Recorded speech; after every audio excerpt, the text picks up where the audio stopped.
자, 여러분 안녕하세요. 현동쌤입니다. 자, 오랜만에 다시 수업 영상을 찍어 보는데요.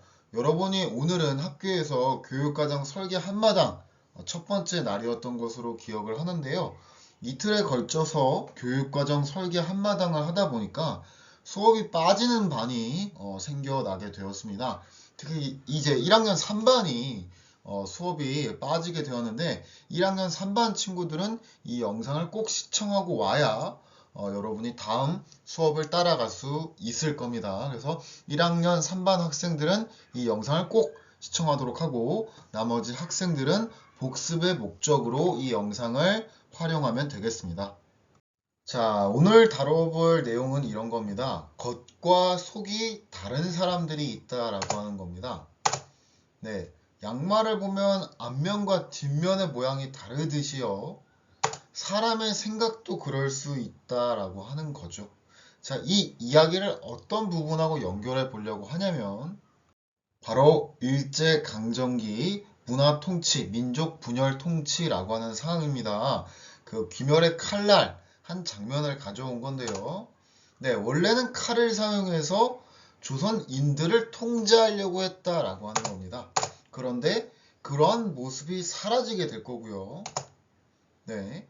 1910년대 무단 통치는 관리나 교원들이 제복을 입고 칼을 착용하고 다니는데 1920년대가 되면 그 모습이 사라지게 된다라고 하는 겁니다. 자, 다만 경찰의 수가 늘어난다든지 겉으로 눈으로 보이는 것은 강력하고 강압적인 이미지가 사라졌을 뿐 여전히 강압적인 모습들, 뭔가 찍어 누르는 형태가 보여지게 된다라고 하는 것이죠. 이게 바로 문화통치, 민족분열통치, 1920년대 일본 제국주의가 조선을 통치하고 있는 방식이라고 했습니다. 자, 지금 우리가 계속 다뤄보고 있는 연표상에서 세 가지로 나눠볼 수 있죠. 네. 자, 오늘은 뭡니까? 바로 요 문화통치, 민족분열통치에 대해서 배워볼 겁니다. 자, 공식 명칭은 민족분열통치라고 불리나 별명으로 불려지는 문화통치 굉장히 많이 쓰거든요. 자, 그것을 어떻게 표현해 볼 수 있냐면 마치 사람이 가면을 쓴 것처럼 겉과 속이 다르기 때문에 그런 겁니다. 겉으로는 부드러운 측면이 보여졌기 때문에 문화통치다라고 표현을 하고 있는 것이죠. 자, 그래서 우리가 겉과 속에 일본이 겉으로는 뭔가 완화하는 듯 했지만 실제로 뭔가 통치를 강화하는 모습들을 우리가 계속 비교하면서 내용을 다뤄보겠습니다. 자, 문화통치 1920년대에 일본 제국주의가 조선을 대하고 있는 통치 방식을 바꾼 이유는 바로 1919년 무단 통치 말기에 3.1운동이 일어나게 되면서 조선인들을 강압적으로 괴롭혔을 때 이들이 순응하고 따라오는 게 아니라 이들도 반발감을 갖고 있기 때문에 이대로 조선인들을 통치하는 데 어려움이 있다라고 이제 느끼게 된 것이고요. 또한 3.1운동이 일어나게 되면서 전 세계 자체가 조선이나 일본이라고 하는 국가에 대해서 조금씩 인식을 하게 됩니다.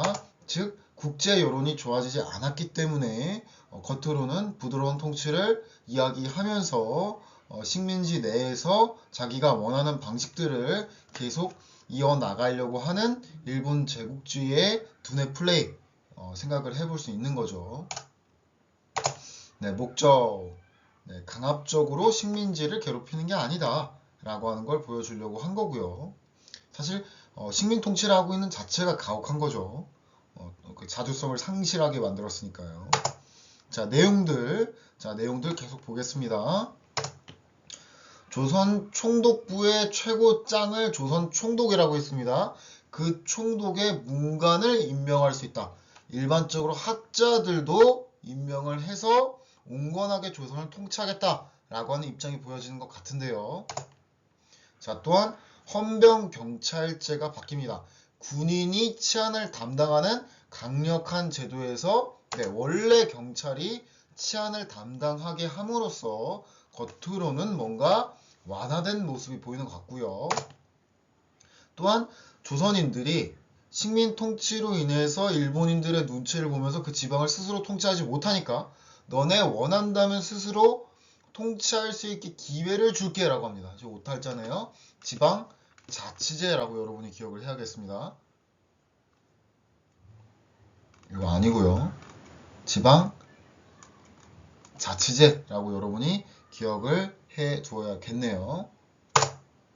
자, 또한 같은 맥락에서 지방의 도평의회, 부군면협의회 등을 만들어서 너네가 정치 참여할 수 있는 기회를 열어줄게 라고 하는데 이게 잘 지켜지진 않을 겁니다. 어쨌거나 표면적으로는 부드럽고 기회가 확대된 모습들이 보여지고 있는 것 같고요. 자, 선생님이 강조하고 싶은 부분은 실제 1920년대 일본 제국주의는 어떻게 했느냐, 겉으로 보이는 것이 부드럽고 속도 부드러웠냐, 뭐 이런 것들을 여러분이 인지를 해야 됩니다. 비판적으로 봐야 됩니다.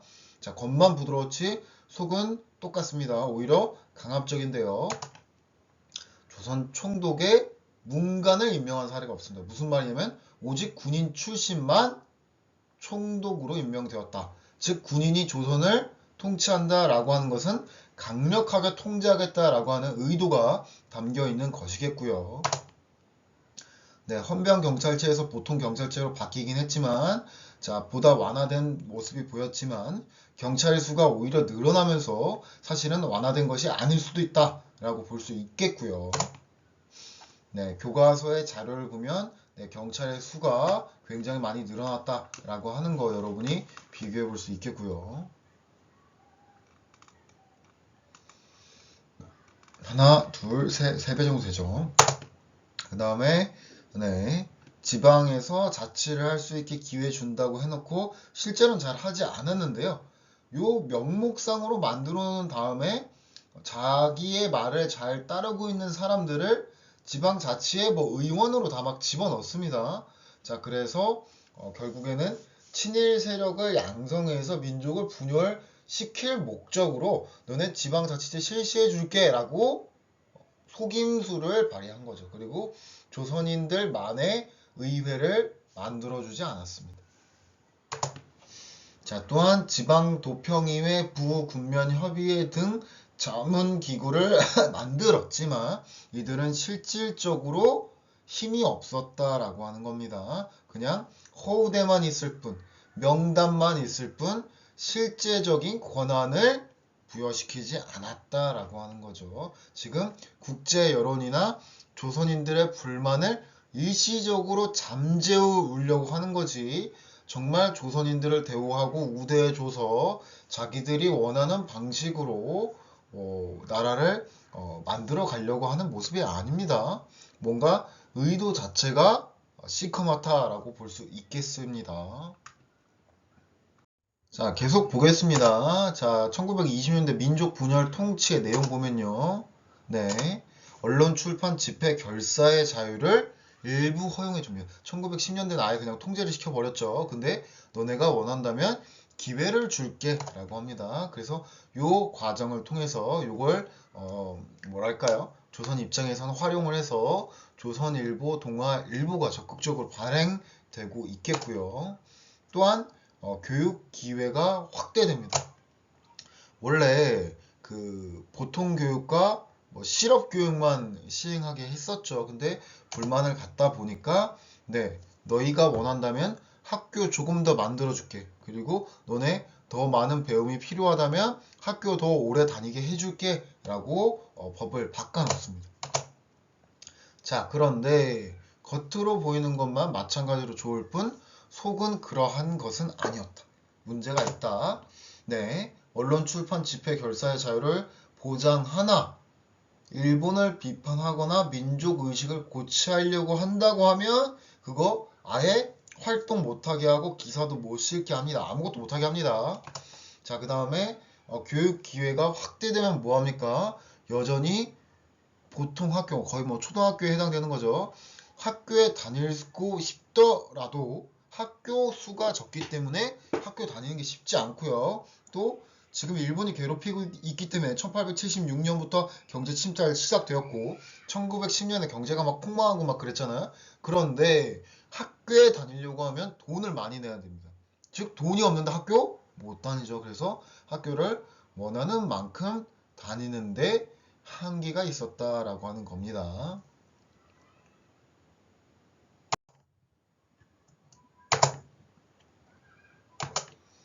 자, 계속 이어나가 봅니다. 내용 1920년대에 마찬가지로 자, 관리 및 교원의 제복 복장 못 입게 하고요. 칼 착용도 폐지됩니다. 왜냐면 너무 빡센 이미지죠. 그 칼로 뭐 사람 죽이거나 찌르기밖에 더 하겠습니까? 이 자체를 아예 못하게 함으로써 너희들 완화된 이미지 속에서 우리의 지배를 따라가도 좋다. 뭐 이런 걸 이제 보여주려고 했던 것 같고요. 자, 실제로는 감시와 탄압이 오히려 강화되었기 때문에 별 차이는 없었다. 자, 1군의 1경찰서, 각 지방의 경찰서 하나씩 두는 거고요.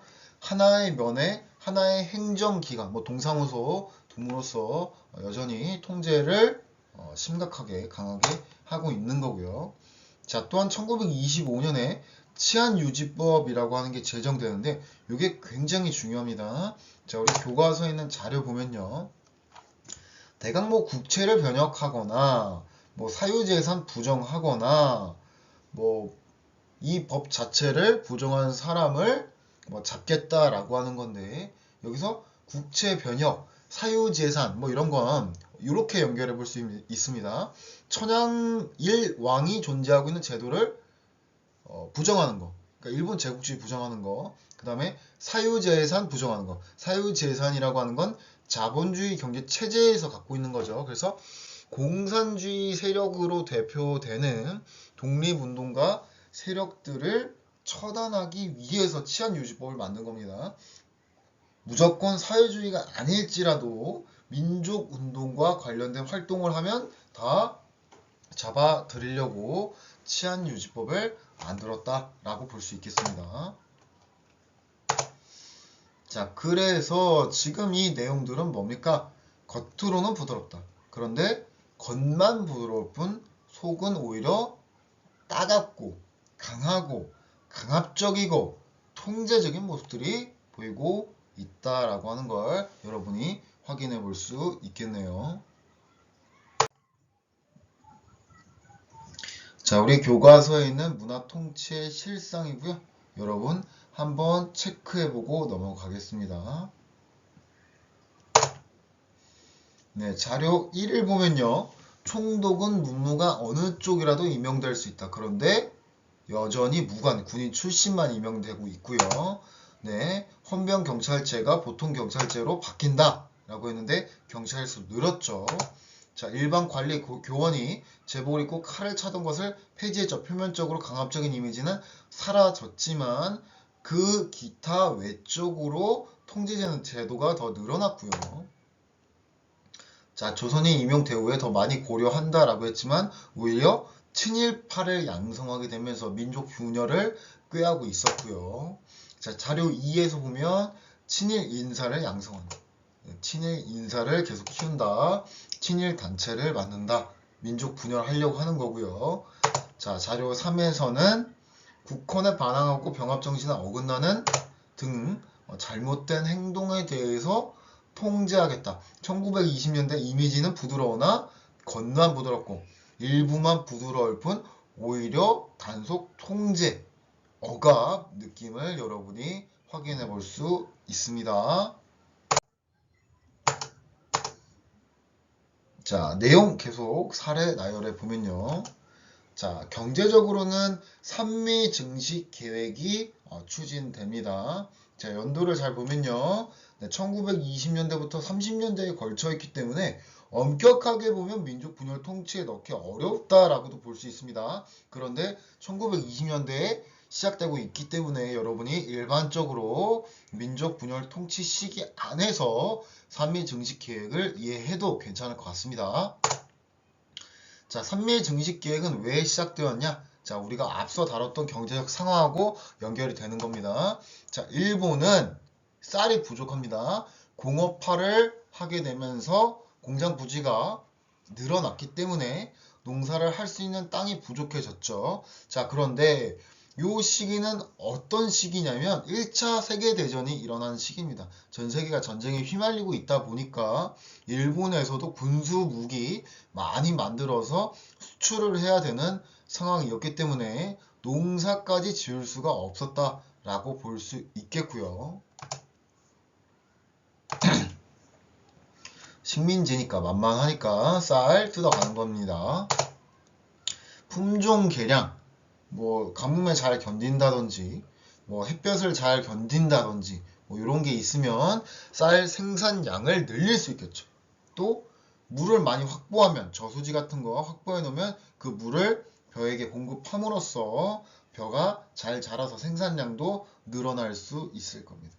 기타 땅 자체를 넓히게 되면 쌀을 생산할 수 있는 땅을 넓히게 되면 그 넓은 땅에서 보다 많은 쌀이 생산될 수 있겠죠. 다 일본으로 가져가려고 하는 겁니다. 자, 데이터를 봤더니 계획한 목표보다는 많은 쌀이 생산되지 않았다라고요. 근데 전과 비교해 본다면 쌀이 조금은 더 많이 생산되긴 했을 것 같습니다. 계획한 목표가 높았던 것이 아닐까라는 생각이 드는데요. 이게 뭐 긍정적이다, 나쁘다, 뭐 이렇게 부정적이다라고 평가할 수 없습니다. 그냥 3일 증식 계획을 하면서 여러 가지 변화들을 꾀했기 때문에 쌀이 늘어났다라고 볼 수 있을 것 같고요. 핵심은 이겁니다. 그 생산된 쌀이 어디로 가느냐라고 하는 거죠. 다 일본으로 빠져나가게 됩니다. 그래서 대표적으로 전라도가 곡창지대죠. 평야지대죠. 쌀을 생산하기 우리나라에서 가장 적합하죠. 평야지대에서 생산된 전라도에서 생산된 쌀을 일본으로 가져가게 되는데 그때 이제 이용했던 항구가 군산항입니다. 전라도에 있었던 군산항을 통해서 쌀이 일본으로 빠져나가게 될 겁니다. 자, 한국은 방공령 앞에 이제 1880년 그 상황 전후에서도 이미 쌀 부족한 현상을 겪고 있었는데 이제 일제강점기 1920년대도 마찬가지로 쌀이 부족한 현상을 겪고 있는 거고요. 자, 한국인이 쌀을 열심히 생산해서 한국인이 섭취하는 게 아니라요. 일본인을 위해서 쌀이 생산된 거고 남의 나라를 위해서 우리가 세금도 내고 경제적 부담, 노동력까지 제공하면서 쌀을 생산하고 있는 아이러니한 상황이 펼쳐지게 됩니다. 그래서 이 자체를 이중적인 수탈 구조가 보이고 있다라고 어렵게 표현합니다. 농민들이 자기가 먹는 쌀도 아니지만 국가의 세금도 내고 총독부에 해당되겠죠. 당시에 쌀을 많이 생산하려고 할 때 드는 비용까지도 뭔가 2중, 3중 여러 방향으로 돈을 지불하고 있다라고 하는 겁니다. 자, 문제는 더 심각한 문제는요. 조선 내에서 빈부격차가 굉장히 커집니다. 부자는 자꾸 부자가 되고 가난한 사람은 아예 가난해지는데 지주와 토지 회사는 대농장을 확대하게 됩니다.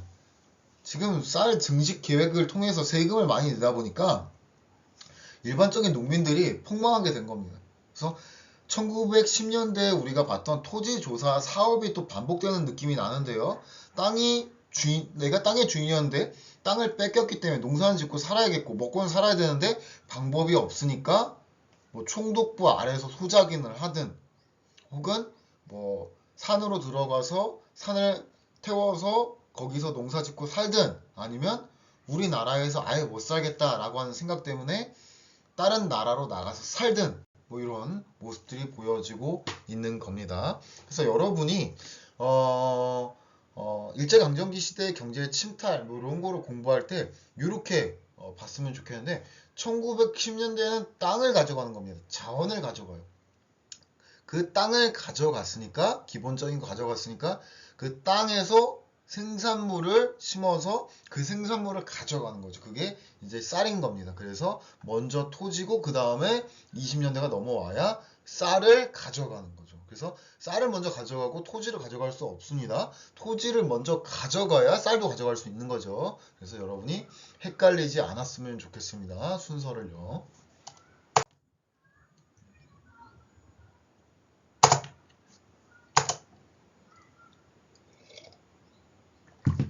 자, 아직 끝나지 않았습니다. 아직 한 발 남았습니다. 1920년대에 계속된 일본의 경제 침탈, 경제적인 부분, 경제적 괴롭힘 보면요. 일본 자본이 조선 내에 많이 유입됩니다. 이미 약 10년 정도 일본이 조선을 통치해 왔기 때문에 이제 더 많은 자본이 일본에서 조선으로 들어오게 될 겁니다. 가장 쉽게 표현하면 조선 내에 일본인들이 만든 일본 회사가 늘어난다라고 하는 겁니다. 자, 또한 1919년 요 전후해서 1차 세계대전이잖아요. 전쟁 과정에서 일본이 군수 무기 굉장히 많이 만들어서 전 세계에 팔게 되면서 얘네가 부자로 또 성공을 나름 하게 됩니다. 근데 이게 어제 오늘 일이 아니고요. 1950년대에 우리가 6.25 전쟁 할 때도 일본이 군수 물자를 우리나라에 많이 팔아가지고 그때 경제가 또 많이 발전하게 됩니다.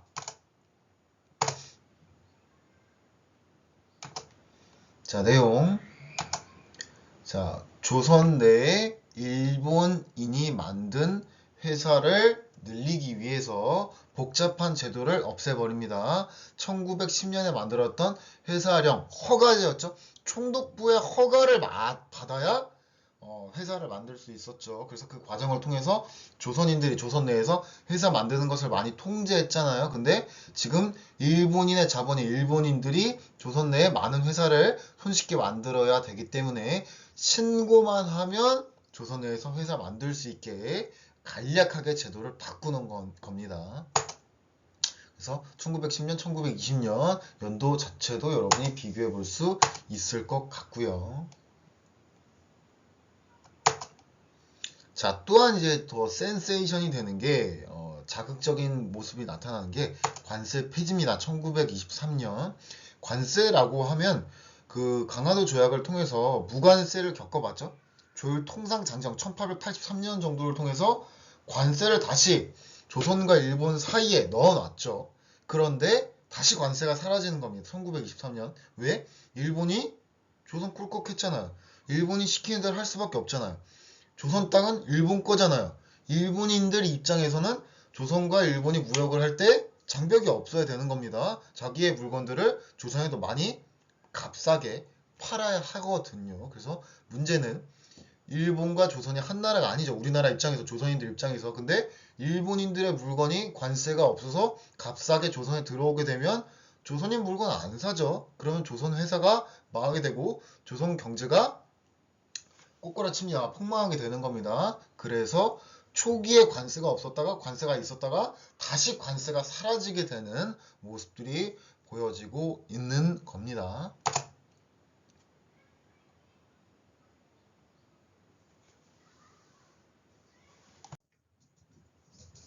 자, 우리 교과서에서 이런 자료들이 보입니다. 지금 한국인의 쌀 소비량보다 일본인의 1인당 쌀 소비량이 더 많습니다.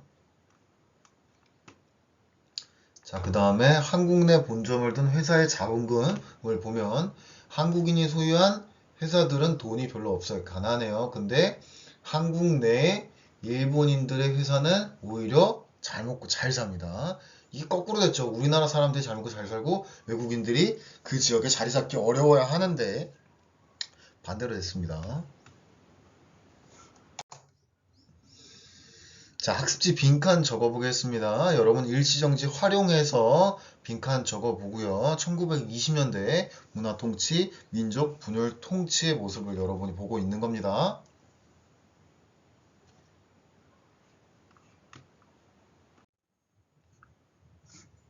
자, 정리해볼게요.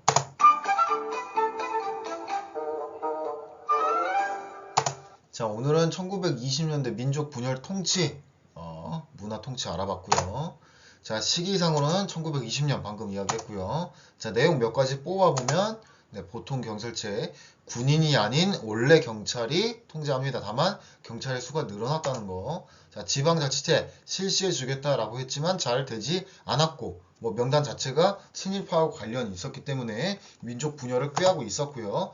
자, 교육 자유를 확대했죠. 교육 연연을 늘어 놓는다든지 뭐 고등교육의 기회도 일부 열어준 듯한 모습이 보였습니다만 여전히 차별적인 모습이 보여지고 되고요. 그래서 한 1920년대 조금 넘어가서 이제 뭐 대학 설립 뭐 이런 이야기도 보여지게 될 거고요.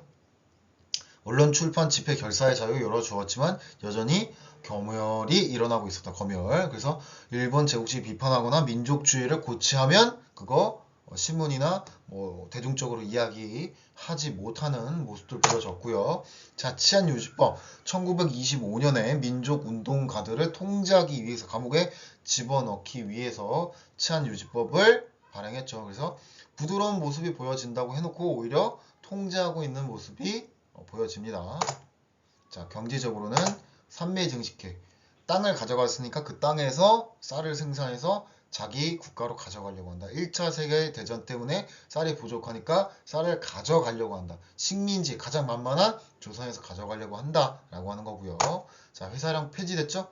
일본 자본이 조선에 쉽게 들어오게 하기 위해서 총독부의 허가를 받고 회사를 만들겠는데 그거 필요 없이 신고만 하면 누구나 회사를 만들 수 있게 개방적인 모습이 보여졌고요. 자, 1923년 관세가 철폐되면서 초창기 일본과 무역 관계를 체결할 때처럼 굉장히 조선 경제가 위기를 맞게 된다라고 볼 수 있습니다. 자, 오늘 이렇게 해서 굉장히 간략하게 1920년대 문화통치 민족 분열 통치를 알아보았습니다. 자, 3반 친구들한테 도움이 되었으면 좋겠고요. 자, 여러분 또 학교에서 재밌는 수업으로 만나보도록 합니다. 여러분 안녕.